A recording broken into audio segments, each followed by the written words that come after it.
Okay, hello guys. Model question paper number 2, उसका ये third part है। कितना? थर्ड पार्ट है, बराबर।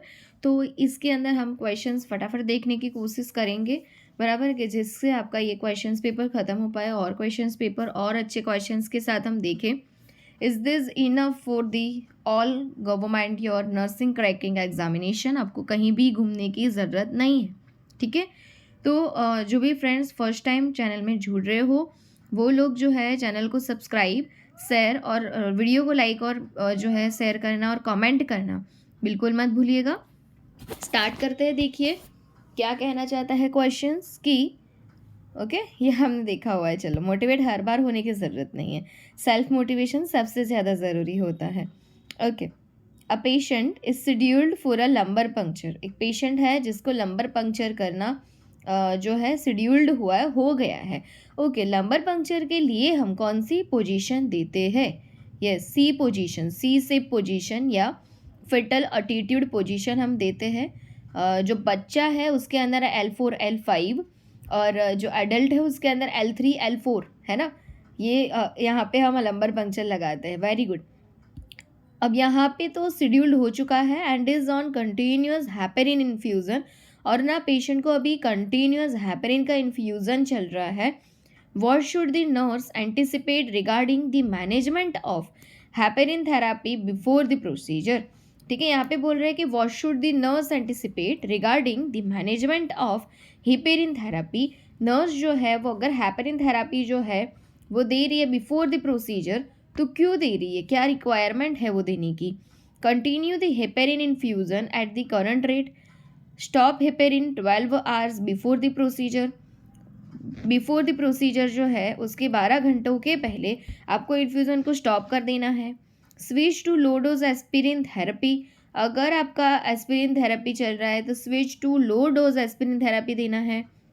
Administer a bolus dose of heparin before the procedure, या बॉलस डोज में हेपेरिन देना है बिफोर द प्रोसीजर, क्या रहेगा यहाँ पे? ठीक है, तो क्या बोला है देखो कि अगर आपको जो है को क्या करना है कि पेशेंट है scheduled for a lumbar puncture and is on continuous heparin infusion, और वो कंटिन्यूस हेपेरिन इन्फ्यूज़न के ऊपर था। ठीक है, हेपेरिन क्या काम करता है? यस, वो नेचुरल एंटी कोएगुलेंट का काम करता है जिसको हम IV और SC रूट से दे सकते हैं। What should the nurse anticipate regarding the management of heparin therapy before the procedure? Before the procedure nurse जो है हेपेरिन थेरापी के रिलेटेड क्या डिसीजन लेगी? तो कंटिन्यू करने देगी क्या करंट रेट से? एंटी कोएगुलेंट का काम करता है, तो क्या करेंगे हम? ब्लड को क्लॉट नहीं होने देता, मतलब एंटी कोएगुलेंट करता है, तो क्या करेंगे हम? देंगे ये है। तो मानो कि सर्जरी के टाइम हीलिंग ही नहीं होगा, ब्लड लॉस ही होगा हेमरेज हो जाएगा। तो क्या करते हैं, हेपरिन को 12 घंटे के पहले, प्रोसीजर के 12 घंटों के पहले आपको बंद करना है। तो क्या आएगा? Stop heparin 12 hours before the procedure. और कभी भी ना ये एस्पिरिन को ना हेपेरिन के साथ देते हैं ना वार्फरिन के साथ देते हैं, ठीक है, तो ये भी ध्यान रखना। तो क्या आएगा कि stop heparin 12 hours before the procedure, है ना।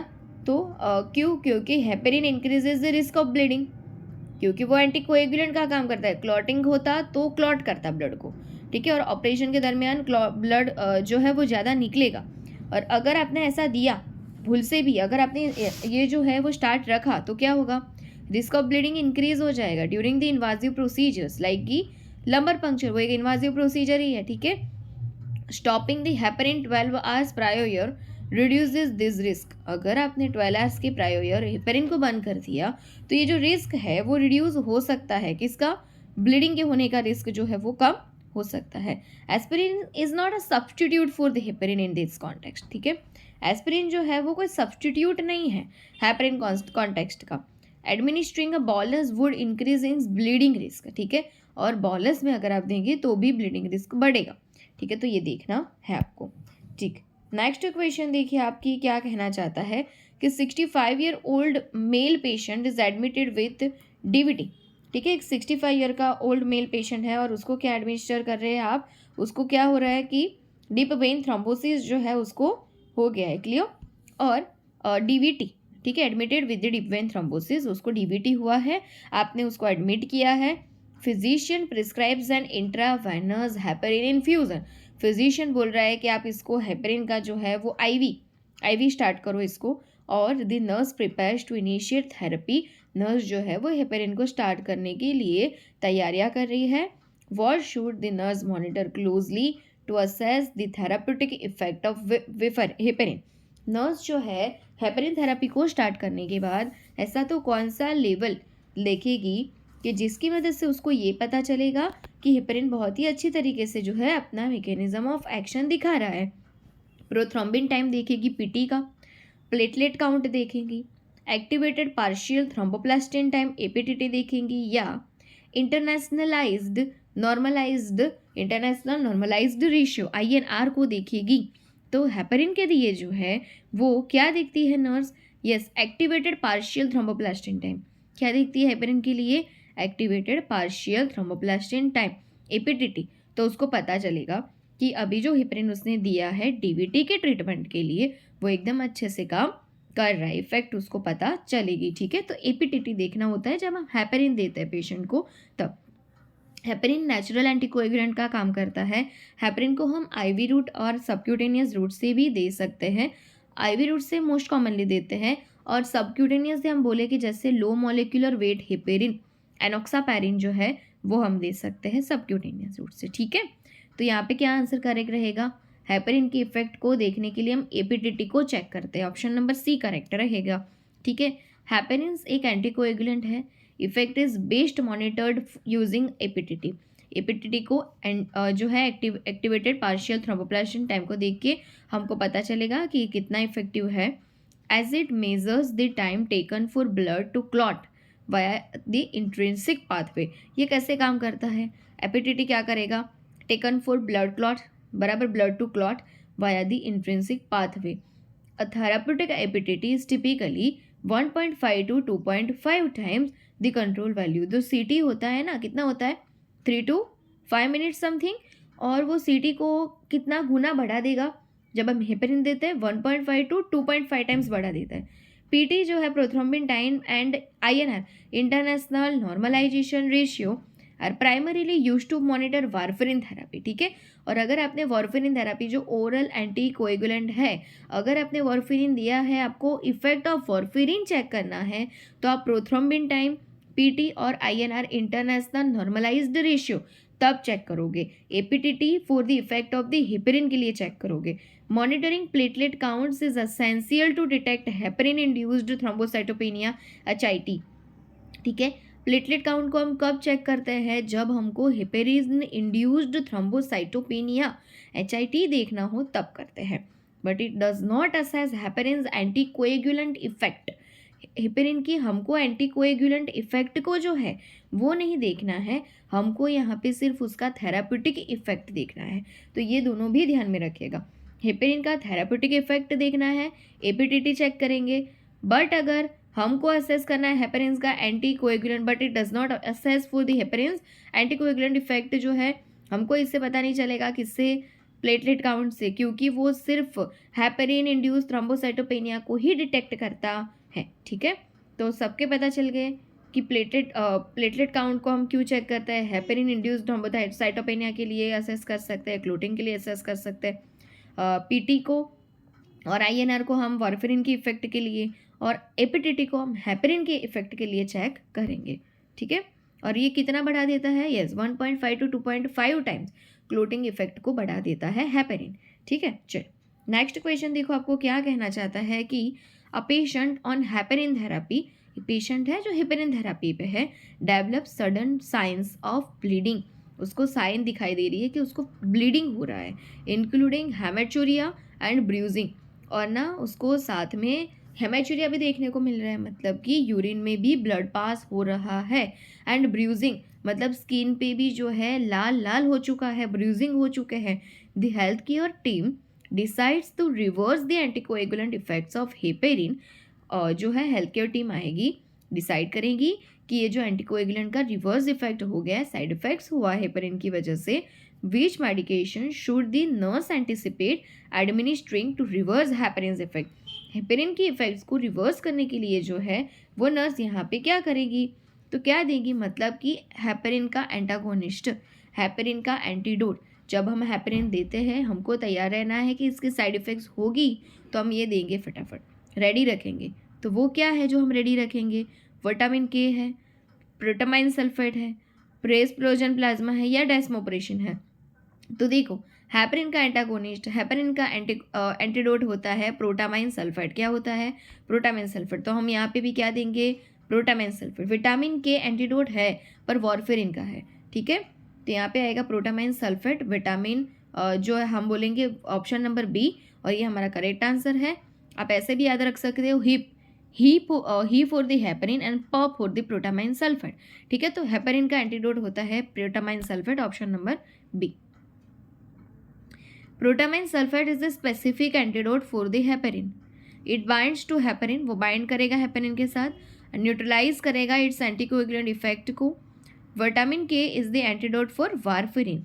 Fresh frozen plasma is use to replace clotting factors. Fresh frozen plasma FFP जो है वो रिप्लेस करता है क्लॉटिंग फैक्टर को। And desmopressin is used for certain bleeding disorder but not for the reversing heparin side effects. Okay, clear. ऐसा आपको direct भी पूछ सकते थे ना कि हेपरिन का एंटीडोट क्या है, पर वो सबको आता है इसलिए क्वेश्चंस को घुमा के पूछा। तब तक आप कहीं पे गुम ना जाओ, कोई रास्ता जो है वो दूसरी तरफ मोड़ ना लो, इसलिए ऐसा क्वेश्चन आता है। A patient with atrial fibrillation started on warfarin for stroke prevention. Patient है जिसको अट्रियल फिब्रिलिएशन हो रहा है, उसका वारफेरिन का जो है वो देना स्टार्ट किया है क्योंकि स्ट्रोक को प्रिवेंशन देना है। The nurse provides education on monitoring therapy. Nurse इसको एजुकेशन दे रही है मॉनिटरिंग थेरेपी के related. Which lab value should the nurse teach the patient to monitor regularly while on warfarin. Warfarin की इफेक्ट को चेक करने के लिए कौन सा वैल्यू देखेंगे? हमको तो पता है, हमने देख लिया है। Activated partial thromboplastin time for appetitive for the heparin action. Platelet count तो जो थे जो हेपेरिन था बराबर, उसका भी किसके लिए यूज़ करते थे? यस, प्लेटलेट काउंट जो थे हम जो बोल सकते हैं platelet count is essential to detect the heparin induced thrombocytopenia, ठीक है, उसके लिए करते थे। INR जो थे हमको याद थे, INR किसके लिए करते थे? वॉरफेरिन के लिए, है ना, PTN INR। यस, तो क्या आएगा answer? Option number C, monitor regularly warfarin value is to check via the INR international normalised ratio. Option number C यहाँ पे करेक्ट रहेगा। INR is the standard test for monitoring warfarin therapy. एक standard test है warfarin therapy को monitor करने के लिए। It adjust prothrombin time PT to account for variability in testing methods. The target INR range is typically 2 to 3 for most condition. Target INR mostly कितना रहेगा? 2 to 3 बराबर, मतलब कि नॉर्मल से इतना 2 से 3 गुना बढ़ेगा। हेपेरिन में 1.5 to 2.5 था ना। Okay, through higher ranges may be required for mechanical heart valves. अगर हायर रेंजेस हुआ इसका मतलब कि हमको मैकेनिकल हार्ट वाल्व्स लगाना पड़ेगा पेशेंट में। APTT monitors heparin and platelet count is unrelated to warfarin efficacy, क्योंकि वो तो हेपेरिन एंटीकोएगुलेंट थ्रोम्बोसाइटोपेनिया को के लिए था। D dimer is use to detect clot formation और ब्रेकडाउन। डी डाइमर यूज होता है क्लॉट का फॉर्मेशन होने में या क्लॉट का ब्रेकडाउन होने में, वारफेरिन के मॉनिटरिंग के लिए नहीं। वारफेरिन की मॉनिटरिंग के लिए INR और PT आएगा, प्रोथ्रोम्बिन टाइम, ठीक है। चलो, a patient on long term warfarin therapy is admitted for gastrointestinal bleeding. एक पेशेंट है जिसको लॉन्ग टर्म वारफेरिन की थेरेपी चल रही है, admitted for the gastrointestinal bleeding, और उसको ना अभी एडमिट किया है, उसको गैस्ट्रोइंटेस्टिनल ब्लीडिंग हो रहा है, GI ट्रैक्ट से ब्लीडिंग हो रहा है। Which intervention should the nurse anticipate to reverse the anticoagulant effect of warfarin. तो यहाँ पे रिवर्स इफेक्ट हुई एंटीकोएगुलेंट इफेक्ट वारफेरिन, उसको रोकने के लिए आप क्या दोगे? Administer of protamine sulphate is the antidote for the heparin. हाँ, तो हम वारफेरिन में उसको क्यों देंगे? एडमिनिस्टरिंग ऑफ विटामिन के, हाँ विटामिन के एंटीडोट है वारफेरिन का, ऑब्वियसली देंगे बराबर। इन्फ्यूजन ऑफ क्रायोप्रेसिपिटेट या एडमिनिस्ट्रेशन ऑफ द डेस्मोप्रेसिन, क्या आएगा answer? Option number B, vitamin K is the antagonist या antidote for the warfarin. Okay, vitamin K is the antidote for warfarin. It helps reverse anticoagulation by promoting the synthesis of clotting factors 2, okay, 5, 7, 9 and 10, है ना। तो ये जो है उसकी effect को यहाँ पे दिखा सकता है 2, 7, 9 एंड 10, है ना। 2, 7, 9 and 10 protamine sulfate reverses heparin, not warfarin. Protamine sulfate is antidote for heparin. Cryoprecipitate is used to replace fibrinogen in certain bleeding conditions, and desmopressin increases factor, which factors the 8, but is not specific to warfarin reversal. Okay. A patient taking warfarin presents with a significantly elevated INR of 5.5. कितना बढ़ता था वैसे warfarin का, आपको दिखाया था आगे कि वॉरफेरिन अगर आप दे रहे हो तो वो कितना जो है 2 to 3 बढ़ाता था, है ना। यस ना। यहाँ पे आपको क्या बोला है कि पेशेंट जो है वो वॉरफेरिन ले रहा है, उसका INR 5.5 है, but no signs of bleeding. Signs of bleeding कोई भी दिखाई नहीं दे रहा है। Which intervention is most appropriate, तो आप यहाँ पे कौन सा इंटरवेंशन लोगे कि जो अप्रोप्रिएट होगा।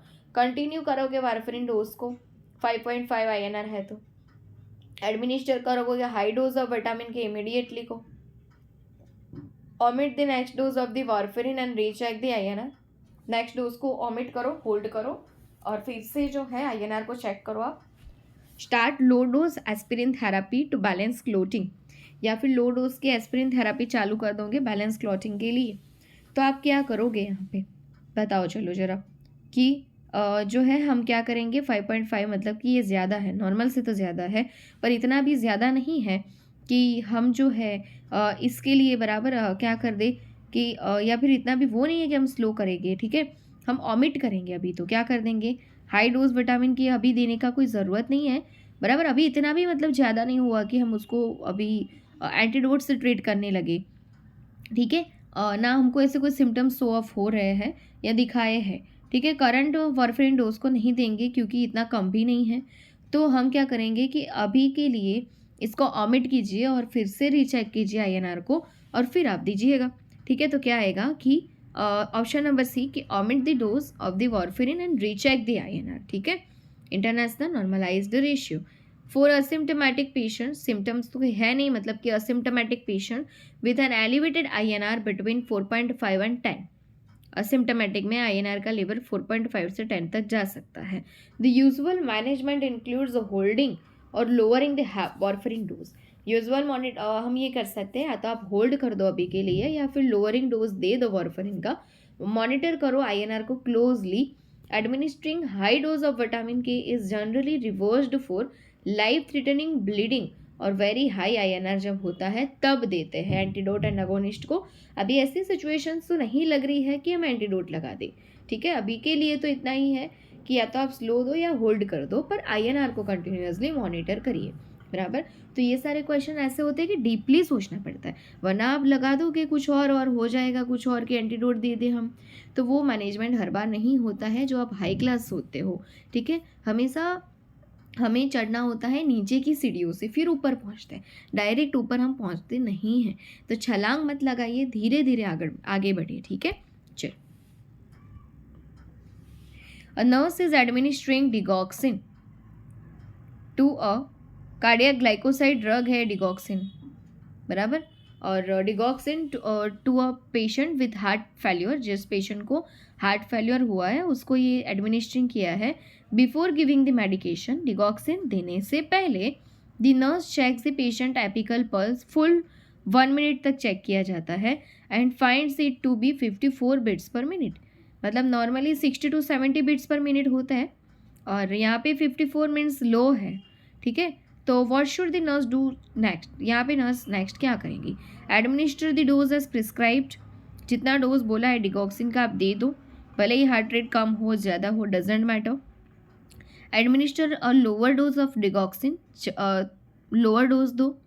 Hold the medication and notify the health care provider, अब कर दो होल्ड इसको, क्योंकि डिगॉक्सिन के लिए ऑब्वियसली हम एपिकल पल्स को चेक करते हैं और अगर ये लो हो तो हम नहीं देते, क्योंकि डिगॉक्सिन ऑलरेडी ब्रेडिकार्डिया करवाती है, बराबर। और वेंट्रल जो है उसको लेफ्ट वेंट्रल जो है लेफ्ट वेंट्रिकुलर उसको बढ़ाती है, उसको ब्लड को बराबर, ब्लड सर्कुलेशन को इंक्रीज करवाती है। ऑलरेडी यहाँ पे 54 है ब्रेडिकार्डिया, और आप बोल रहे हो कि इसको जो है आप अभी भी जो है वो 2 डिगॉक्सिन और ब्रेडिकार्डिया कर देगा, पेशेंट मर जाएगा। तो आपको यहाँ पे बोलते ही है कि डिगॉक्सिन देने के टाइम आपको वारफिर डिगॉक्सिन देने के टाइम आपको हार्ट रेट देखना ही है, और अगर 60 से कम हो एडल्ट के अंदर नहीं देना है, ठीक है। तो हम क्या करेंगे, रीचेक करोगे क्या पल्स को 30 मिनट्स में और फिर डिसाइड करोगे? नो नो, अभी देना है, अभी बोल दो, होल्ड कर दो मेडिकेशन को, नोटिफाई करो हेल्थ केयर प्रोवाइडर को कि हम इसको नहीं दे सकते ना डॉक्टर साहब, क्योंकि इसके तो डिगॉक्सिन का चलाना है, देना है डोज, पर इसका तो हार्ट रेट इतना आ रहा है, बराबर। तो ये करोगे आप, ऑप्शन नंबर सी यहाँ पे करेक्ट है, hold the medication and notify the health care provider, ठीक है। Because digoxin can cause the bradycardia, okay, और ऑलरेडी पेशेंट को ब्रेडिकार्डिया है, मरवाना है क्या पेशेंट को?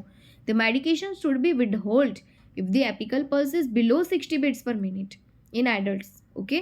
The healthcare provider should be informed to assess the need for dose adjustment और further evaluation। healthcare provider को तो हमको पता ही है डिगॉक्सिन नहीं देना है, तो अभी इसके लिए हमको healthcare provider को डिस्टर्ब करने की ज़रूरत नहीं है। हाँ, आप healthcare provider को इन्फॉर्म कर सकते हो, कब? जब आपको नीड फॉर डोज एडजस्टमेंट करना हो कि इतना आ रहा है, अभी कंटिन्यूसली इतना ही उसका आ रहा है, तो डोज एडजस्टमेंट करना है तो हम उसको बता सकते हैं। फर्दर को इवैल्यूएशन लेना है तो बता सकते, इसके लिए आप उसको डिस्टर्ब करो, ये गलत बात है। A patient with arterial fibrillation is prescribed digoxin, फिर से patient arterial defibrillation atrial fibrillation में है, उसको डिगॉक्सिन दिया है। The nurse is educating the patient about the drug, nurse जो है एजुकेट कर रही पेशेंट को ये डिगॉक्सिन ड्रग के बारे में कि आपको एट्रियल फिब्रिलेशन है तो हम आपको डिगॉक्सिन क्यों दे रहे हैं। विच treatment indicates that the patients understand the teaching, ऐसा तो कौन सा स्टेटमेंट है जो ये बताता है कि अंडरस्टैंड हो गया पेशेंट के टीचिंग का, ठीक है। तो ऐसा कौन सा है, तो क्या आएगा, I should take my pulse every day and call the doctor if it's below the 60, बराबर।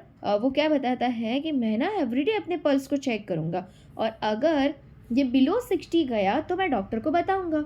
आई will take this medication only when I feel my heart racing, मैं ये मेडिकेशन तब लूँगा जब मेरे हार्ट जो है वो रेस करने लगेगा, मतलब हार्ट दौड़ता नहीं है पर हार्ट का हार्ट रेट बढ़ जाता है, टिकीकार्डिया होता है, पाल्पिटेशन होता है, तभी मैं ये ड्रग को दूंगा, क्योंकि मुझे ब्रेडिकार्डिया करवाना है, मुझे मेरे हार्ट रेट को कम करवाना है। I should avoid all foods high in potassium while on digoxin, ठीक है। जब मैं डिगॉक्सिन ले रहा हूँ, हाई इन पोटाशियम हाइपरकैलेमिया वाला कोई भी फूड मैं नहीं खाऊंगा, ठीक है। दूसरा, I can stop taking this medication once my heart rhythm is normal, और जब मेरी हार्ट रिदम नॉर्मल हो गई, बराबर है, तो मैं जो है क्या कर दूंगा, मैं इसको लेना बंद कर दूंगा, बस। तो क्या आएगा, बराबर। तो क्या करना है कि अंडरस्टैंड हो गया पेशेंट, ऐसा कब बोलोगे कि पेशेंट को यूँ नहीं बताना है कि उसका हार्ट रेसिंग हो रहा है, टेकीकार्डिया, तभी वो ये लेगा, बराबर। नहीं, उसको लेना ही है, डॉक्टर ने बताया यहाँ तक लेना है तो लेना है। फिर avoid all foods high in potassium, बराबर। तो ये तो पोटाशियम लेवल को जो है वो क्या करता है, लो करवाता है, तो क्यों भाई तेरे को इसको नहीं लेना है, बराबर। फिर मेडिकेशन को आपको खुद से डिसाइड नहीं करना है कि मेरा हार्ट रिदम जो है, बराबर, वो नॉर्मल हो गया, मैं नहीं लूँगा, ये बात आपकी गलत है। करेक्ट क्या है कि माई पल्स एवरीडे मैं चेक करूँगा, और अगर 60 से लो आया तो मैं डॉक्टर को बताऊँगा, ठीक है, ये करेक्ट है, मतलब आएगा ऑप्शन नंबर ए करेक्ट, ठीक है। I should take my pulse every day, बराबर। और कौन सा pulse, apical pulse, full 1 minute तक लूँगा, और अगर मेरे पल्स 60 से कम आए तो मैं डॉक्टर को इन्फॉर्म करूँगा, ये एकदम करेक्ट बता रहा है, मतलब ऑप्शन नंबर ए हमारा यहाँ पे करेक्ट है, ठीक है।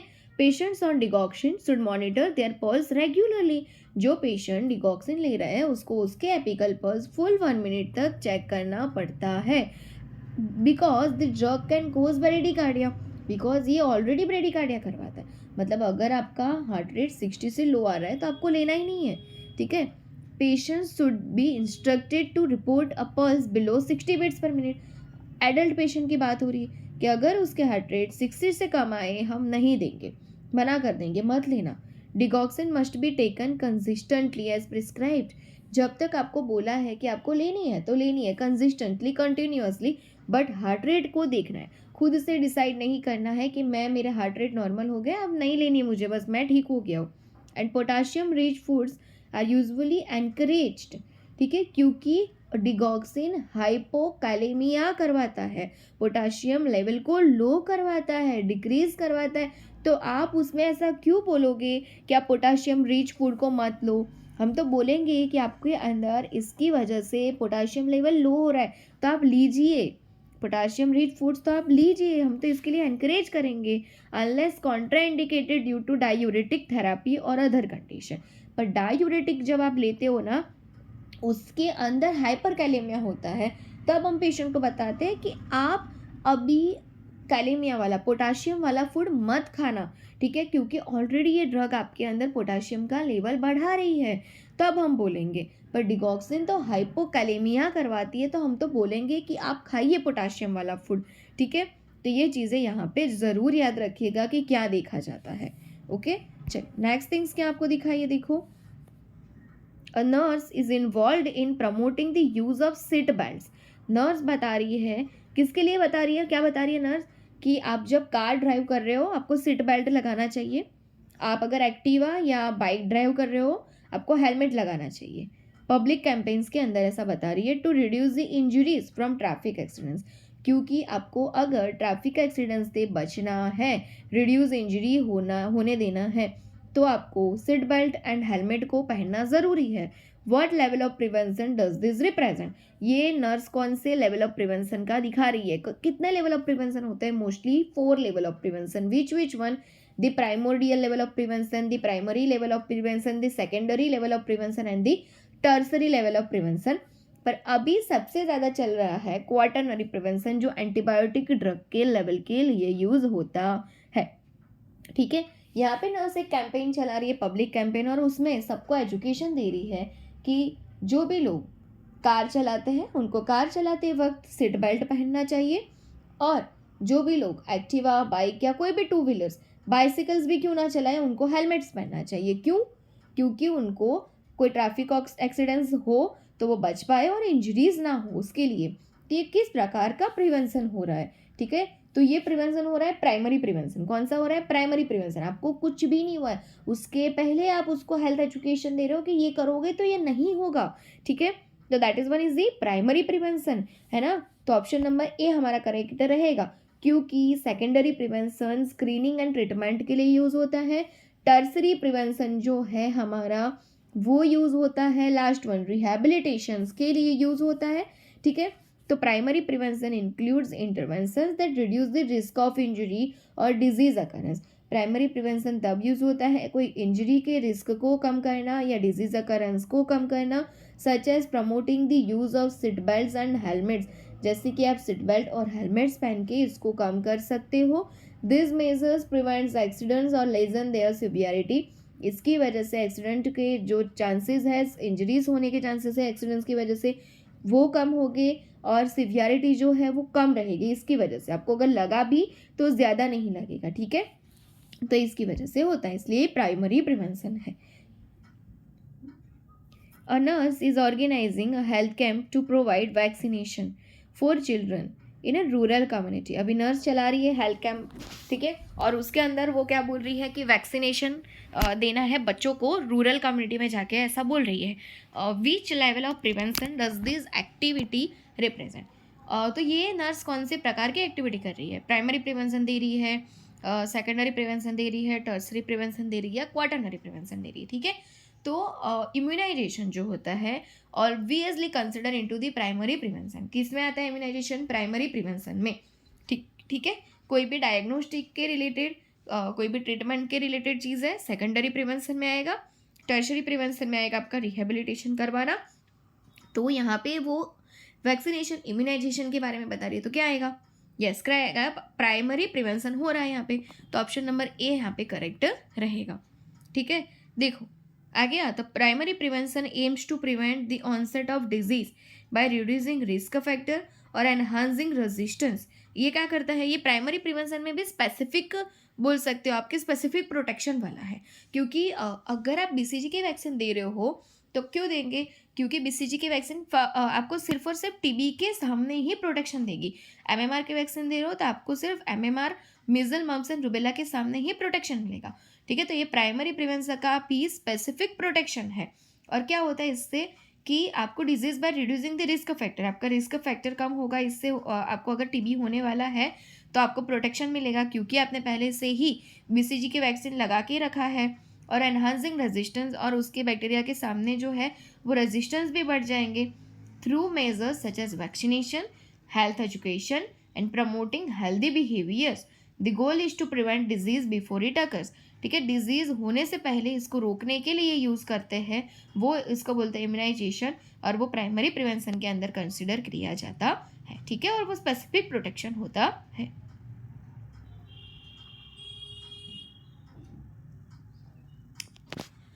Okay, so of the next condition is on the cranial nerve. During a cranial nerve examination, the nurse asks the patient to close their eyes tightly. क्या करती है नर्स क्रेनियल नर्व एग्जामिनेशन के दौरान? Patient का क्या check करिए कि आंखें बंद कीजिए टाइटली, फिर स्माइल कीजिए एंड रेज देयर आईब्रोज, और आइज की जो आईब्रोज है आपकी उसको ऊंची कीजिए। तो क्या आएगा इसके अंदर, क्या बोला, आइज को टाइटली क्लोज कीजिए, फिर स्माइल कीजिए और फिर आईब्रोज को क्या कीजिए, रेज कीजिए। ठीक है, आप खुद भी इसको करके ज़रूर देखिएगा, फिर देखिए कहाँ पे क्या आपको दिखाई दे रहा है। And which cranial nerve is being tested, तो आप यहाँ पे कौन सी क्रेनियल नर्व को टेस्ट कर रहे हो? क्रेनियल नर्व 5th ट्राइजेमिनल को कर रहे हो, cranial nerve 7th facial nerve को कर रहे हो, क्रेनियल नर्व 9th मतलब कि आप जो है ग्लोसोफेरेंजियल को कर रहे हो, या फिर ये क्रेनियल नर्व यहाँ पे कौन सी दिखाई दे रही है? ओके 11। और फिर है क्रेनियल नर्व जो है स्पाइनल एसेसरी का कर रहे हो, तो यहाँ पे आप फेशियल का कर रहे हो। आंखों का टाइटली क्लोज, स्माइल कीजिए और आईब्रोज को आईब्रोज को अप कीजिए। ये फेशियल नर्व का चेकअप हो रहा है। ठीक है, और अगर आपको फेशियल नर्व का पैरालिसिस हो गया तो आपको बेल्स पाल्सी हो जाएगा। ठीक है, तो ये भी याद रखिएगा। तो यहाँ पे क्या आएगा, किसका detection? For the option number B, cranial nerve 7th facial nerve. Controls the muscle of facial expression, ये फेशियल एक्सप्रेशन के सारे मसल्स को जो है कंट्रोल करके रखती है। Asking the patient to close their eyes, smile and raise their eyebrows, assess its motor function, और ये मोटर फंक्शन को चेक करवाने के लिए, मूवमेंट को चेक करवाने के लिए हुआ है, not for the sensory function कि आपको कितना गर्म लगा, कितना ठंडा लगा, कितना टेम्परेचर है, इसके लिए चेक नहीं हुआ है। तो इसके लिए मोटर फंक्शन है। सेंसरी कंपोनेंट्स होता तो टेस्ट करवा के देखते कि आप उसके जीभ के ऊपर जो है नींबू जो है उसके जो है डॉट डालते, ड्रॉप्स डालते और फिर चेक करते कि आपको कैसा टेस्ट आया। आंखें बंद करवा के फिर डालना है और पूछना है कैसा टेस्ट आया आपको। ठीक है, तो ये टेस्ट के रिलेटेड है, वो सेपरेटली होता है, इसके साथ नहीं होता है। ठीक है, अभी क्या बोला है नेक्स्ट देखो कि a patient reports difficulty swallowing, patient है जिसको निगलने में तकलीफ हो रही है, कुछ चीज़ जैसे कि पानी भी वो पी रहा है तो उसको तकलीफ हो रही है। ठीक है, and change in their voice, और उसका वॉइस भी चेंज हो गया है। The nurse suspects cranial nerve involvement, nurse को लग रहा है ना कि इसके अंदर ना जरूर कोई क्रेनियल नर्व का इन्वॉल्वमेंट हो सकता है। Which cranial nerve is most likely affected, तो यहाँ पे कौन सी क्रेनियल नर्व अफेक्टेड होगी? क्या है, स्वेलोइंग के लिए डिफिकल्टी है, वॉइस को उसका चेंज हो गया है, तो क्रेनियल नर्व क्या ट्राइजेमिनल वाली अफेक्ट होगी, ग्लोसोफेरेंजियल अफेक्ट होगा, स्पाइनल एसेसरी होगा, या फिर आपका हाइपोग्लोसल होगा? तो ग्लोसोफेरेंजियल होता है। क्या होगा? ग्लोसोफेरेंजियल, कि जिसमें आपको निगलने में भी तकलीफ रहेगी और आपको जो है वो बोलते हैं कि बोलने में भी आपको प्रॉब्लम लगेगी। तो ग्लोसोफेरेंजियल नर्व जो है ऑप्शन नंबर बी यहाँ पे करेक्ट आपका रहेगा। ठीक है, कि क्रेनियल नर्व यहाँ पे glossopharyngeal is involve in the swallowing and phonation. Phonation मतलब कि आप जो बोलते हो ना, फोनिक्स सिखाते हैं इंग्लिश मीडियम के अंदर, मोस्टली होता है ये फोनिक्स, अ फॉर दी ए, क फॉर दी के, ऐसे। ठीक है, तो फोनिक्स जो होता है उसके अंदर द फोनेशन वॉइस प्रोडक्शन के लिए ये ज़रूरी है। It works with the cranial nerve 10 vagus nerve के in this functions. This function can cause difficulty in swallowing and hoarseness of voice, आपका जो आवाज़ है वो कैसा हो जाएगा, हॉर्स के जैसा हो जाएगा, एकदम भारी हो जाएगा। और इसके लिए क्या बोलते हैं कि जो हॉर्सनेस ऑफ वॉइस है ना, वो फर्स्ट साइन है, क्लासिकल साइन है जब आपको लैरिंजियल कैंसर हो जाता है। ठीक है, तो ये भी आप जरूर याद रखिएगा कि किसके लिए क्या चेक किया जाता है।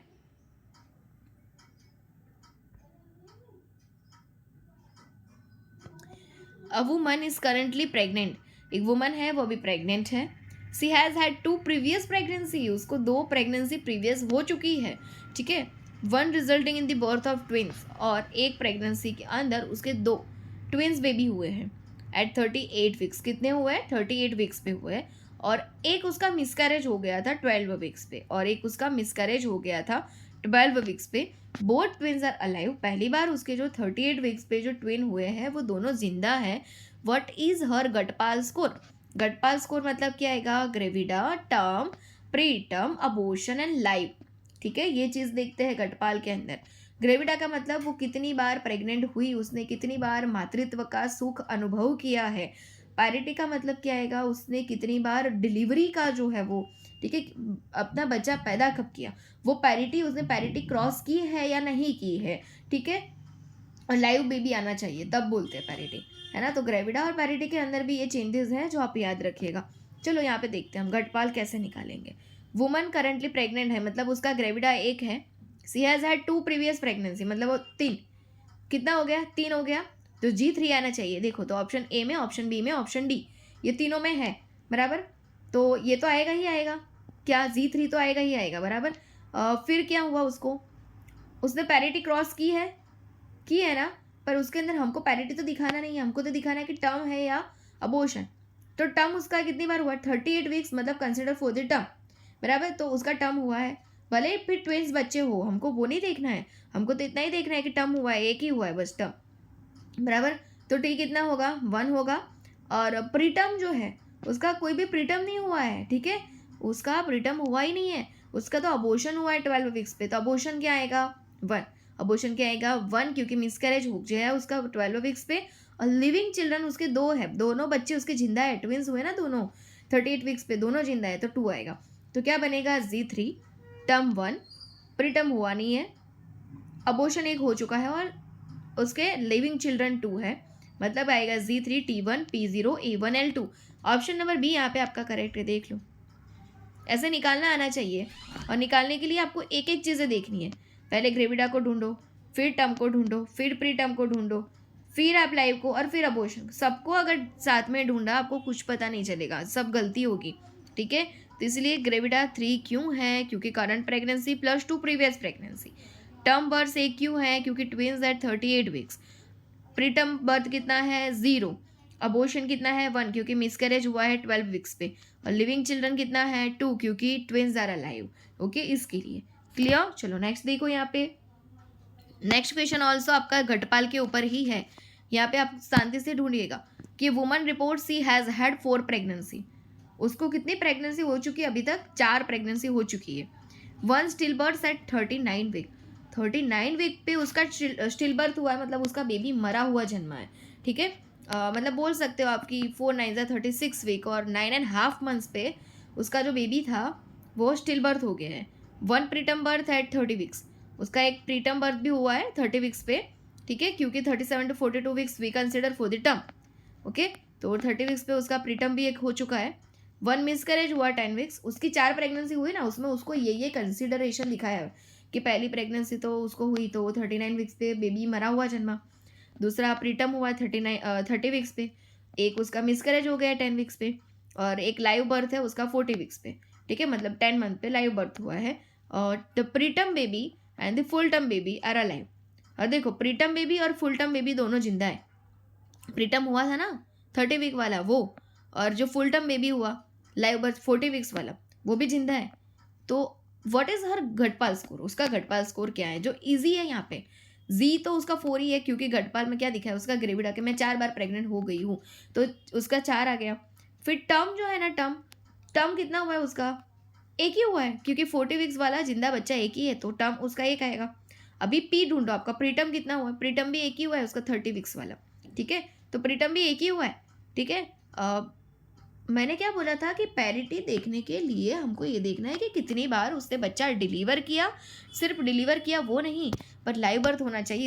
इसलिए आप ये मत सोचना कि मैम ने स्टिल बर्थ 39 वीक वाला क्यों नहीं गिना, तो इसलिए नहीं गिना। वहाँ लाइव होता तो गिन पाते हम टर्म के अंदर, वरना नहीं गिन पाते।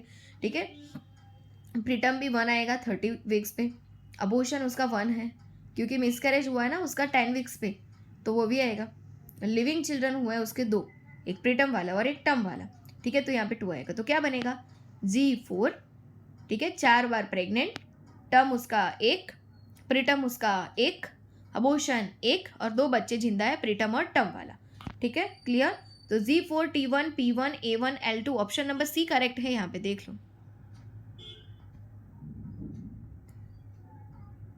ओके, क्योंकि ग्रेविडा 4 है, 4 प्रेगनेंसी, टर्म बेबी जो है उसके अंदर 1 लाइव बर्थ 8 थी 40 वीक्स, प्रीटर्म बर्थ है उसका 1 30 वीक्स, अबॉर्शन उसका 1 मिसकैरेज हुआ है 10 वीक पे, लिविंग चिल्ड्रन है उसके 2 preterm and term baby are alive. ठीक है, चलो next question. A patient with a history of crush injury to the lower leg, उसके लोअर लेग में क्रॉस इंजरी हुई है, उसको कोई ट्रॉमा हुआ है, कोई एक्सीडेंट हुआ है उसकी वजह से, is admitted with a complaints of versioning leg pain, उसको एडमिट किया है। क्यों? क्योंकि वो कंप्लेन कर रहा है मुझे ना बहुत ही सीवियर पेन हो रहा है लेग के अंदर। On examination there is a swelling and absent pulses in the affected leg, जब हमने एग्जामिनेशन किया तो वो लेग का बहुत ही ज़्यादा स्वेलिंग हो चुका था, सूजन आ चुकी थी, और वहाँ पे कोई भी पल्सेस फिल नहीं हो रही थी। ठीक है, वहाँ पे कोई भी जो पल्सेस है वो फिल नहीं हो रही थी। Which of the following findings indicates the late sign of compartment syndrome, तो इसमें से ऐसी तो कौन सी फाइंडिंग है जो लेट साइन दिखा रही है कंपार्टमेंट सिंड्रोम की? ठीक है, pain out of the proportion to the injury, pulselessness, paraesthesia, या क्या है पोइकिलोथर्मिया। तो क्या आपको यहाँ पे पता चल रहा है क्या हुआ? पेशेंट को क्रश इंजरी हुई लोअर लेग में, पेशेंट को एडमिट किया क्योंकि पेशेंट बोल रहा है मुझे बहुत ही सीवियर पेन हो रहा है। फिर आपने एग्जामिनेशन किया तो आपको देखने को मिला कि जहाँ पे उसको इंजरी हुई है वहाँ पे स्वेलिंग, उसके साथ साथ आपको पल्स नहीं मिल रहे हैं अफेक्टेड लेग में। तो यहाँ पे कंपार्टमेंट सिंड्रोम का, देखो डायरेक्ट क्वेश्चन है, पूछना होता था ऐसा पूछ सकते थे कि कंपार्टमेंट सिंड्रोम का लेट साइन क्या है, पर आपको ऐसा नहीं पूछा, घुमा फिरा के पूछा है। ठीक है, तब तक आप अपना कितना कॉन्सेंट्रेशन रख पाते हो ये दिखाया है। तो late sign of the compartment syndrome बताइए, pain out of proportion, pulselessness, paraesthesia मतलब कि वीकनेस, या पोइकिलोथर्मिया। तो क्या आएगा? Pulselessness is the late sign of the compartment syndrome. ठीक है, ऑप्शन नंबर आपका बी यहाँ पे करेक्ट रहेगा, pulselessness is the late sign of the compartment syndrome. Pulselessness is late sign of the compartment syndrome indicating severe compromise of the blood flow. blood flow होने में severe compromise हो गया है, stop हो गया है, वो सारी उसकी जो crushing हो गई है। early signs include, अगर आपको बोला होता कि कंपार्टमेंट सिंड्रोम का अर्ली साइन, तो अर्ली साइन था उसको पेन होना, पैरेस्थेशिया होना, वीकनेस होना एंड पोइकिलोथर्मिया होना, बराबर। पर लेट साइन होता है पल्सलेसनेस हो जाना। क्लियर? चलो, तो अर्ली साइन भी याद रखिएगा और लेट साइन भी याद रखिएगा। नेक्स्ट थिंग देखो, अ patient with fracture tibia, tibia fibula कहाँ होता है? लेग के अंदर होता है ना? यस। तो फ्रैक्चर हुआ है पेशेंट को टिबिया के अंदर, और रिपोर्ट्स करा है पेशेंट की मुझे पेन हो रहा है इन द लोअर लेग, मुझे बहुत ही पेन हो रहा है लोअर लेग के अंदर। फ्रैक्चर में तो सिवियर पेन होता ही है। विच version with the passive movement of the toes, की जिसकी मदद से ना मैं अपना टो है ना जो उसकी कोई भी मूवमेंट, पैसिव मूवमेंट कर ही नहीं पा रहा हूँ। ठीक है, the nurse notices that the leg is pale and cool to the touch, और नर्स जब लेग को देखती है तो वो पेल हो चुका है, मतलब कि नॉर्मली जो कलर होता है वो पिंकीज या रेड कलर होगा, पर अभी आपको दिखाई दे रहा है कि वो पेल है, वाइट कलर का हो चुका है। और वाइट कलर कब होता है? जब वहाँ पे ब्लड सर्कुलेशन ओके नहीं होता है तब, और जब उसने वो टच किया तो कुल कुल लग रहा है, मतलब ब्लड सर्कुलेशन नहीं होगा तो एक्सट्रीमिटी कैसी हो जाएगी? ठंडी हो जाएगी, तो कूल हो रहा है। Which complication is most likely occurring, तो यहाँ पे कौन सी कॉम्प्लिकेशन अकरिंग हुई है? क्या हुआ है? डीप वेन थ्रोम्बोसिस हुआ है, डीवीटी हुआ है, फैट एम्बोलिज्म सिंड्रोम हुआ है, कंपार्टमेंट सिंड्रोम हुआ है, या ऑस्टियोमाइलाइटिस हुआ है। तो यहाँ पे क्या हो गया? फ्रैक्चर हुआ टिबिया के अंदर, पेशेंट बोला मुझे पेन हो रहा है लोअर लेग के अंदर, और मुझे ना पैसिव मूवमेंट करने में वर्जन्स हो रहा है, मुझे कर ही नहीं पा रहा मुझे। तो टॉस के अंदर नर्स जो है देख रही है कि पेल कलर का हो चुका है लेग, और उसके अंदर बहुत ही कूल हो गया है, एकदम पल्सलेसनेस तो हो ही जाएगा। विच कॉम्प्लिकेशन, तो क्या हो गया यहाँ पे? कंपार्टमेंट सिंड्रोम, जिसका अर्ली साइन होता है पेन और लेट साइन होता है पल्सलेसनेस, और पल्सलेसनेस की वजह से ये कूल टू टच और सब देखने को मिलता है, पैरास्थेशिया देखने को मिलता है, वर्जन्स भी देखो आप है तो यहाँ पे वो भी है, वीकनेस भी। तो यहाँ पे हो गया उसको compartment syndrome, option number C आपका यहाँ पे करेक्ट रहेगा। Severe pain disproportionate to injury, उसको इंजरी हुई है इसलिए हो रहा है, worsened by passive movement along with pallor and coolness are hallmark signs of the compartment syndrome, और ये सारी की सारी कंपार्टमेंट सिंड्रोम की हॉलमार्क साइन है। इंजरी की वजह से pain, worsen passive movement, pallor colour and coolness. Early recognition and intervention are crucial. आपको फटाफट से इसका जो है ट्रीटमेंट करना पड़ेगा, क्रूशियल है, वरना कंडीशन सीवियर हो सकती है। ठीक है, यस, फेशियोटॉमी हो सकती है इसके लिए, कंपार्टमेंट सिंड्रोम को ट्रीट करने के लिए। अभी नेक्स्ट वन जो है यहाँ पे क्या देखने को मिल रहा है, देखो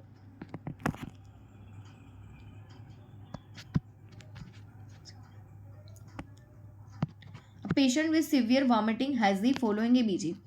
जब पेशेंट को सिवियर वॉमिटिंग होती है, आपको डायरेक्ट पूछे ना तो भी आपको आंसर आना चाहिए। वॉमिटिंग में क्या होगा, वॉमिटिंग में क्या होगा उसको, यस, वॉमिटिंग के अंदर जो हाइड्रोक्लोरिक एसिड वाला जो फूड है वो सब बाहर आ जाएगा, मतलब एसिड बाहर आ जाएगा और रिलेटेड टू मेटाबॉलिक है तो उसको मेटाबॉलिक अल्कलोसिस हो जाएगा। क्या हो जाएगा, मेटाबॉलिक अल्कलोसिस हो जाएगा। अभी यहाँ पे आपको देखो पूछा है, हाँ उसमें वो सिचुएशन है कि नहीं, मैंने पहले ही शायद आपको आंसर बता दिया हो, वैसा मुझे लग रहा है, बराबर, यस। तो आप देखो अभी सिचुएशन के अकॉर्डिंग आपको अगर पता हो, एबीजी चेक करते हैं, आर्टेरियल ब्लड गैस, वॉमिटिंग हो रहा था उस पेशेंट के अंदर, हमने एबीजी का चेक किया है, रिजल्ट आ रहा है, पीएच उसका आ रहा है आपका 7.48, नॉर्मली होना चाहिए 7.35 टू 7.45, और जब बढ़ा हुआ दिखता है तो वो अल्कलाइन को दिखाता है, तो ये तो मिल गया। PaCO2 देखते हैं हम, और एक देखते हैं SCO3। PaCO2 मोस्टली कंसिडरेशन होता है रेस्पिरेटरी सिचुएशन को देखने के लिए, और SCO3 होता है मेटाबॉलिक को देखने के लिए। तो PaCO2 यहाँ पे आ रहा है आपका 47 mm ऑफ Hg, और यहाँ पे एक देखते हैं ROM criteria, respiratory opposite, metabolic equal, मतलब अगर पीएच ज़्यादा है तो जो होता है SCO3 हमारा ज़्यादा मिलेगा। तो देखो SCO3 भी कितना आ रहा है हमारा, 26 तक होता, 23 26, तो ये नॉर्मल था, बट यहाँ पे आ रहा है 29 मिली इक्विवेलेंट पर लीटर, इस कंसिडर फोर देखिए वो भी ज़्यादा है। तो metabolic alkalosis is which acid base disturbances, तो मेटाबॉलिक अल्कलोसिस ही है ये, ऑप्शन नंबर सी हमारा करेक्ट है। डायरेक्ट भी आपको पूछ ले वॉमिटिंग तो भी मेटाबॉलिक अल्कलोसिस ही आएगा। Okay, clear, option number C correct है। क्या बोला है देखो कि high pH indicate alkalaemia, elevated SCO3 greater than 26 milliequivalent per litre, confirm हो गया मेटाबॉलिक अल्कलोसिस हुआ है। Elevated PaCO2 suggest partial respiratory compensation, और PaCO2 भी ज़्यादा है, वो यूँ दिखा रहा है कि हमको पार्शियली जो है वो क्या कर रहा है, रेस्पिरेटरी कंपेंजेशन करने की कोशिश कर रहा है। नेक्स्ट क्वेश्चन देखो पेशेंट का क्या दिखा रहा है, देखो एबीजी के लिए और थोड़ी इन्फॉर्मेशन ले लो कि जब एबीजी करना होता है हम मॉडिफाइड एलन टेस्ट करवाते हैं, ठीक है, पेटेंसी चेक करवाते हैं, है ना, आर्टरियल की, तो आर्टरी से लेते हैं और उसमें बिल्कुल भी आपको खींचने की ज़रूरत नहीं पड़ती है। जब आप निडल डालते हो ना आर्टरी में तो आपको खींचने की ज़रूरत नहीं पड़ती, क्योंकि वहाँ पे हाई प्रेशर होता है, वो सिरिंज अपने आप फिल हो जाएगी।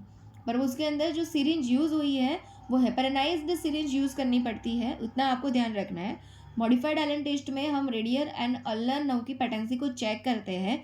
हम लेते जो है कहाँ से है, क्यों लेते हैं, क्योंकि हमको वहाँ से ब्लड लेके चेक करना है एबीजी के लिए लेवल, और हमको इसके पता चलेगा पीएच, रेस्पिरेटरी एसिडोसिस अल्कलोसिस और मेटाबॉलिक एसिडोसिस अल्कलोसिस, ठीक है, इसके लिए हम चेक करते हैं, SpO2 भी पता चल सकता है। ओके, चलो यहाँ पे आपको क्या बताया कि ABG result for a diabetic patient in diabetic ketoacidosis, एक पेशेंट है डायबिटिक कीटोएसिडोसिस वाला, उसके लिए हम एबीजी का लेवल जो है यहाँ पे चेक कर रहे हैं। यहाँ पे पीएच लेवल आपको मिल रहा है 7.25।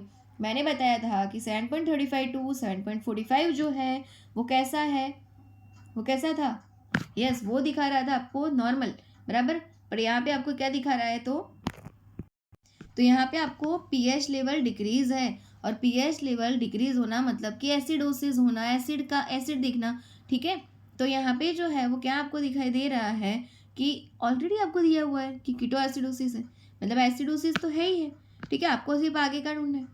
और SCO3 जो है उसका 15 मिली इक्विवेलेंट पर लीटर है, ठीक है, और उसका Na लेवल जो है वो 140 है, ठीक है। सोडियम का लेवल भी आपको दिया हुआ है, सोडियम का लेवल नॉर्मली होता है 135 to 145 milliequivalent per litre, और क्लोराइड का लेवल यहाँ पे दिया हुआ है आपको 100, ठीक है। What is the patient's anion gap, अभी इक्वेशन को पूरा बदल दिया, आपको एबीजी के रिलेटेड पूछा ही नहीं है, बोलो एनायन गैप पूछा है, तो आपको पता होना चाहिए एनायन गैप का फॉर्मूला क्या होता है। एनायन गैप को पता है कैसे ढूंढते हैं, 140 बराबर क्या करते हैं, सोडियम माइनस क्लोराइड प्लस 15 बराबर क्या करते हैं, सोडियम माइनस क्लोराइड प्लस 15, ठीक है, ये करते हैं। तो क्या करेंगे, देखो anion gap is equal to sodium का लिखेंगे हम 140 माइनस क्लोरीन का लिखेंगे हम 100 प्लस 15, तो 100 प्लस 15 करो 115 और उसमें से 140 को माइनस करो, आंसर आ जाएगा आपका 25 milliequivalent per litre, indicating an elevated anion gap, और ये इंडिकेट करता है एनायन गैप आपकी ज़्यादा है और इसके लिए आपको मिलेगा मेटाबॉलिक एसिडोसिस। एनायन गैप ज़्यादा होना मतलब कि मेटाबॉलिक एसिडोसिस, और वही डायबिटिक कीटोएसिडोसिस में वही देखने को मिलता है, मेटाबॉलिक एसिडोसिस। एसिडोसिस तो ऑलरेडी आपको दिया हुआ था, आपको ये पता होना चाहिए था कि डायबिटिक कीटोएसिडोसिस होता है, मेटाबॉलिक एसिडोसिस होता है, ठीक है, पर उसके लिए आपको एनायन गैप का ढूंढना जरूरी था, बराबर। इसके ऊपर से अगर आप वो वॉमिटिंग का निकाला ना कि मेटाबॉलिक अल्कलोसिस, वैसे यहाँ पे निकाल भी देते तो आंसर था नहीं। एनायन गैप का फॉर्मूला याद रखना, सोडियम माइनस क्लोराइड प्लस 15, ठीक है, तो ये करके हमारा आंसर आ जाता है 25। देखो तो क्या है, ऑप्शन नंबर सी हमारा करेक्ट रहेगा। क्लियर है, ओके। क्या किया, देखो anion gap is equal to sodium minus chloride plus 15, 100 plus 15 115, 115 में 140 में से 115 को निकालो, 25 milliequivalent per litre. Elevated है एनायन गैप का मतलब मेटाबॉलिक एसिडोसिस है, और वही चीज डायबिटिक कीटोएसिडोसिस में देखने को मिलती है। ओके, नेक्स्ट थिंग्स जो है, ओके अभी देखो postpartum patient notices her discharge has become pinkish brown. एक पोस्टपार्टम पेशेंट है, मतलब जिसका डिलीवरी हो चुका है वो पेशेंट पोस्टपार्टम के अंदर है और उसको डिस्चार्ज आ रहा है, मतलब लोकिया बोलते हैं ना, lochia rubra, lochia alba and lochia serosa, है ना, तो उसको ना डिस्चार्ज में दिख रहा है पिंकिश ब्राउन कलर का 5 days after delivery.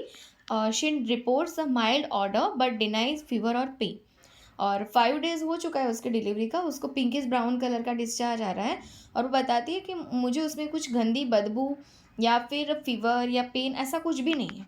What is the most appropriate nursing intervention, यहाँ पे नर्स पहले क्या देखेगी, रीअश्योर करेगी the patient that is this is normal, बोलेगी कि कोई बात नहीं है बहन, ये एकदम नॉर्मल है। Advice immediate evaluation for infection, वो फटाफट से देखेगी कि शायद इसको कोई इन्फेक्शन तो नहीं हो गया है। Suggest the use of tampons to manage the discharge, वो बोलेगी कि आप टैम्पॉन्स यूज़ कीजिए आपके डिस्चार्ज के लिए।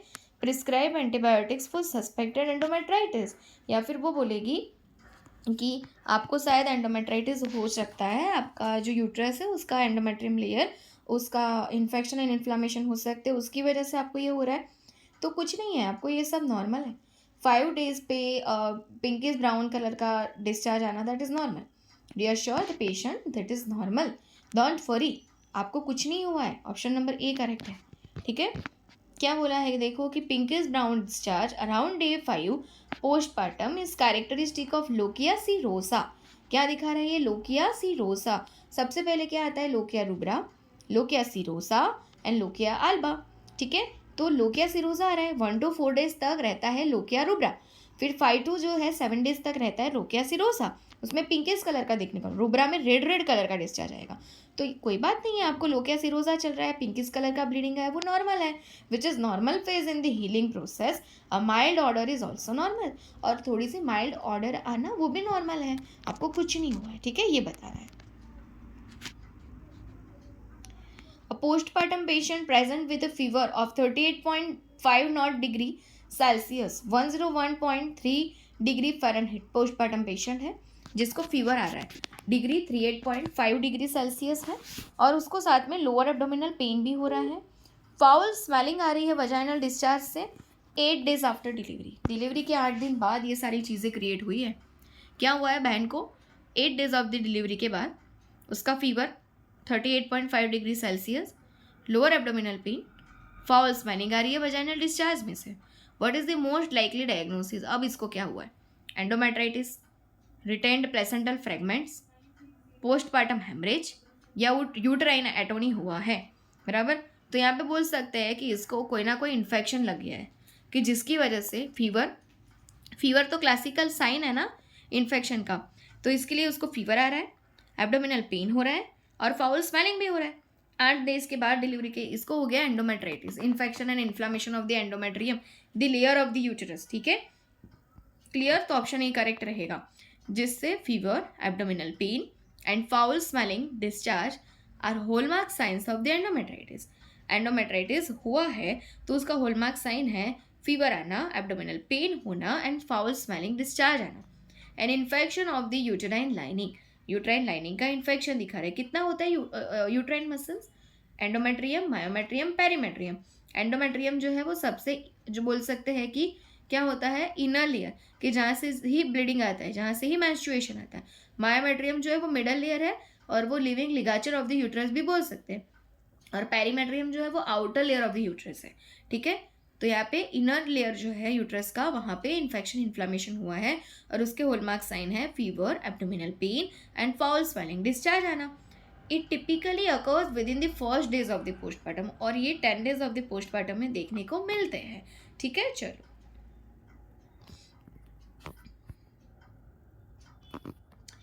56-year-old patient with a history of cirrhosis present with massive hematemesis। 56 year की एक ओल्ड फीमेल है। ठीक है, ओल्ड पेशेंट है, कोई भी फीमेल मेल नहीं बोला है, पेशेंट है, हिस्ट्री ऑफ सिरोसिस हो गया उसको। और सिरोसिस है वो लीवर का डिसऑर्डर है, और लीवर का डिसऑर्डर तब होता है जब पेशेंट बहुत ही ज़्यादा एक्सेसिव अल्कोहल कंजप्शन करता है, और उसको यहाँ पे मैसिव हेमेटोमेसिस हो रहा है, उसको उसकी वॉमिटिंग के साथ ब्लीडिंग आ रहा है, vomiting of blood and signs of hypovolaemic shock, और उसका फ्लूइड एंड इलेक्ट्रोलाइट लेवल जो है बहुत ही डिक्रीज जा रहा है, मतलब बोलते हैं हाइपोवॉलेमिक शॉक हो रहा है। The physician orders placement of Sengstaken Blakemore tube, 3 lumen tube, Sengstaken Blakemore tube आप लगा दो। वेराइसिस ब्लीडिंग को कंट्रोल करने के लिए लगाया जाता है। To control the bleeding, what is the primary purpose of using a Sengstaken Blakemore tube in this patient? देखो बहुत ही क्लियर बात थी यहाँ पे भी। हमको अगर ये पूछ लिया होता ना कि सेंगस्टेकन ब्लैकमोरे ट्यूब जो है वो क्यों यूज़ करते हैं, प्राइमरी पर्पस क्या है, तो अभी हम बता देते, पर हमको घुमाया। 56 ईयर का पेशेंट लाए, उसकी हिस्ट्री लाए, सिरोसिस करवा दिया, उसको मैसिव हेमेटोमेसिस करवा दिया, उसको हाइपोवॉलेमिक शॉक करवा दिया, उसको फिर बोला कि सेंगस्टेकन ब्लैकमोरे ट्यूब डाल दो, 3 ल्यूमेन का ट्यूब होता है, और उस फिर बोला कि पर्पस क्या है सेंगस्टेकन ब्लैकमोरे ट्यूब का यूज़ करने का। To provide gastric decompression, to control oesophageal variceal bleeding. मैंने आपको आंसर पहले ही बता दिया था, जब आपका एक्सप्लेनेशन में ध्यान होता तो आपके पास आंसर होता। To administer medications directly into the stomach, या to perform gastric lavage. Lavage करना मतलब कि आपको कोई भी चीज़ को गैस्ट्रिक में से बाहर लाना है। गवाज करना मतलब आपको कोई भी चीज़ को डालना है स्टमक में, तो वो न्यूट्रिशन देना गवाज है, पर कुछ स्टमक कंटेंट को बाहर निकालना लवाज है। ठीक है, तो ये हम कर नहीं रहे हैं। हम तो क्या कर रहे थे, इसोफेजियल वेराइसिस के ब्लीडिंग को कंट्रोल करने के लिए क्या लगाते थे, ब्लैकमोरे ट्यूब, उसके अंदर बलून होता है। ठीक है, वो हम इन्फ्लाट करते हैं और उसकी वजह से ये बंद हो जाता है। ठीक है, तो ऑप्शन नंबर बी करेक्ट रहेगा कि पर्पस हमारा था option number B, to control the oesophageal variceal bleeding, है ना। तो हम बोल सकते हैं कि जो स्टेंगस्टेकन ब्लैकमोरे ट्यूब है, ठीक है, specifically use to control the esophageal variceal bleeding, वो यूज़ होता है एसोफेजियल वेराइसियल ब्लीडिंग को कंट्रोल करने के लिए, which is common in cirrhosis patient, जो कॉमनली है सिरोसिस पेशेंट में हो जाना, लिवर डिजीज़ वाले पेशेंट में हो जाना। ठीक है, इट वर्क्स बाय इन्फ्लाटिंग बलून्स, हम इसमें जो है बलून्स को इन्फ्लाट करते हैं। ठीक है, और that apply pressure on the bleeding, क्या करता है वो, प्रेशर ऑन दी ब्लीडिंग जो है, pressure on the bleeding viruses जो है वो कंट्रोल करके रखता है। स्टॉपिंग हेमरेज, हेमरेज को रोकता है। It is not used for the gastric lavage, ये गैस्ट्रिक लवाज करने में कोई भी काम का नहीं है, ना इसकी मदद से हम मेडिकेशन को एडमिनिस्टर्ड कर पाते हैं। ठीक है, तो ये नहीं आएगा। चलो अभी, और हाँ, दूसरी बात, सेंगस्टेकन ब्लैकमोरे ट्यूब जब भी हम लगाते हैं हम बेड साइड रखते हैं सीज़र, क्योंकि इसकी वजह से अगर कोई भी प्रॉब्लम क्रिएट हुई तो हम फटाफट से सीज़र से इसका एंड पार्ट कट कर देंगे, कि जिसकी मदद से वो जो है कोई भी इमरजेंसी कॉम्प्लिकेशंस लाइफ थ्रेटनिंग को हम रोक सके। ठीक है, तो ये भी याद आप रखिएगा कि अगर सेंगस्टेकन ब्लैकमोरे ट्यूब का यूज़ किया है, bed side instrument is the scissor, और अगर आपने पेशेंट को बोल सकते हैं कि वेंटिलेटर पे रखा है एंडोट्रेकियल ट्यूब ट्रेकोस्टोमी से, और अगर वहाँ पे आपको क्या रखना है बेड साइड पे, तो वहाँ पे आपको रखना होता है अम्बू बैग, क्योंकि कोई भी प्रॉब्लम अगर क्रिएट हुई वेंटिलेशन में, इलेक्ट्रिसिटी में, किसी में भी, तो हम तुरंत फटाफट से अम्बू बैग ले गए आर्टिफिशियल मैनुअल ब्रीदिंग यूनिट और उसको जो है वो हम ब्रीदिंग देने की कोशिश करेंगे, ठीक है। तो ये दोनों याद रखना। अभी a nurse is assisting in the placement of a Sengstaken Blakemore tube. Nurse जो है वो असिस्ट कर रही है किसके लिए, सैंगास्टेकन ब्लैकमोरे ट्यूब डालने में, ठीक है। पेशेंट विद वाराइशियल ब्लीडिंग, और पेशेंट को वाराइशियल ब्लीडिंग था, और जब भी वाराइशियल या एसोफेजियल वाराइशियल ब्लीडिंग होता है उसको ट्रीट करने के लिए हम सैंगास्टेकन ब्लैकमोरे ट्यूब का ही यूज़ करते हैं। आफ्टर बलून इन्फ्लेशन के बाद the nurse notices that the patient begins to show science of respiratory distress.